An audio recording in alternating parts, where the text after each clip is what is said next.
In the house, let me tell you a little story. In the house that I live in right now, that I bought in 2002, when my wife and I bought this house, we were supposed to move in on a specific date. The seller was supposed to have all of their stuff cleaned out of the property and the house cleaned up, and we were supposed to move in.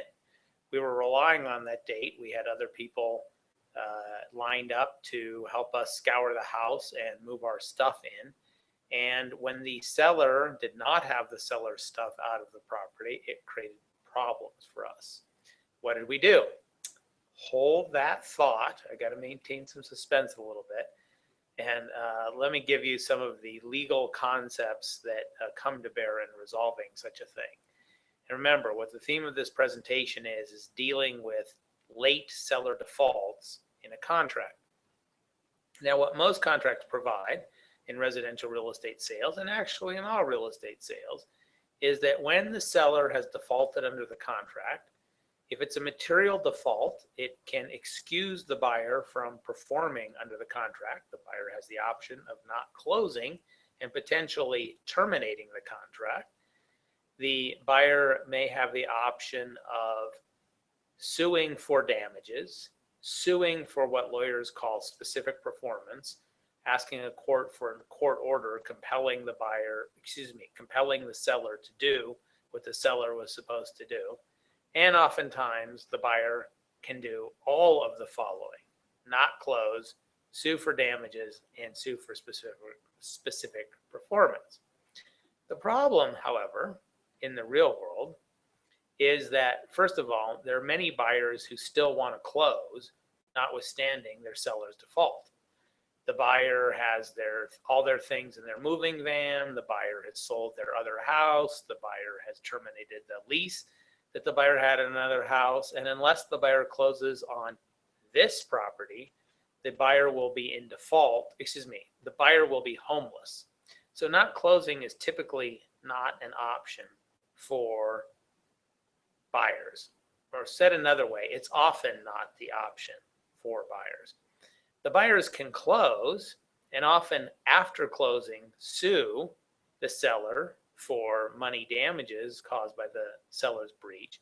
But lawsuits aren't fun for anybody. They're not even really fun for the lawyers involved in the case. They cost a lot of money and often are not practical for a default by a seller over small things.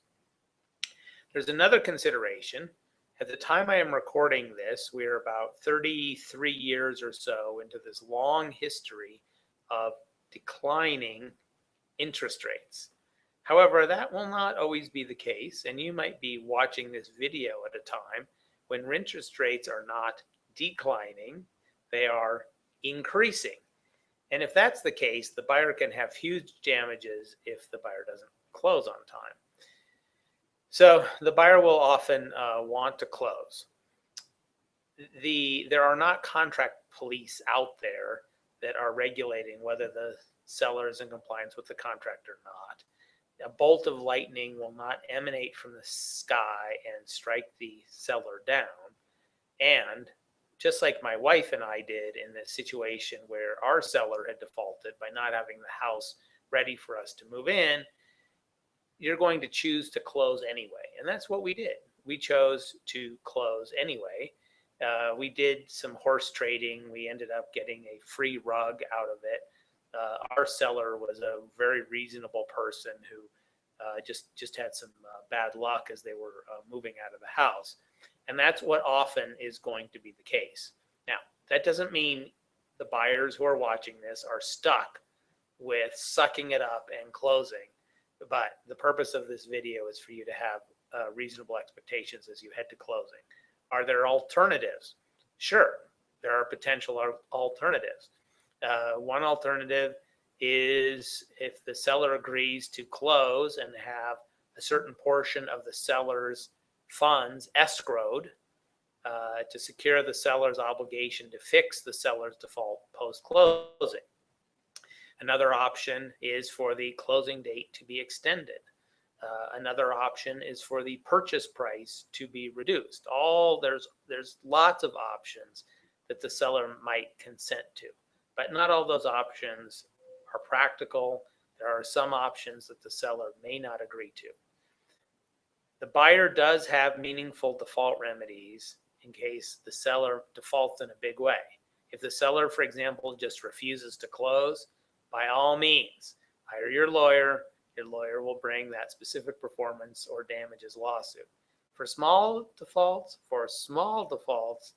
oftentimes buyers do not have practical remedies, and so it's important to factor that into your expectations, buyers, as you advance towards closing. To everybody, I will say, if you're watching this outside of the state of Colorado, I am only licensed to practice law in the state of Colorado. Things are probably different where you are. All of you should consult legal counsel who is licensed to practice law in your state. And my final thought, remember, we live in a complicated world. Be careful out there.